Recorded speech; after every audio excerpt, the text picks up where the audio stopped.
Yes, this morning I'm going to work, but I just want to drop this before I move. You see, most successful women do not have men, and they claim that they don't need men in their life. But when you look around you, you see that most successful men have got a woman and they have got a family. Do you understand? Ask yourself this simple question: what is the take here? Most women when most women are greedy. Do you understand? Because of greed. And their greed, I believe, will locate them.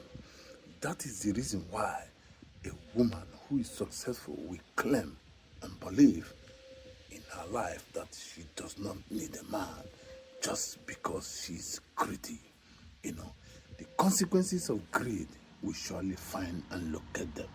That is the consequences. So every man and every woman out there must play by the rules and do what is right.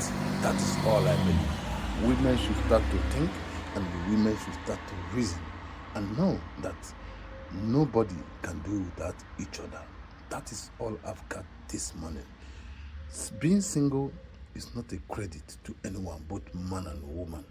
But women these days are very bold, and they are very, very bold to pronounce and to say that they don't need a man. And many of them are suffering the consequences of their greed in their abode. Think about this. I'm out of here.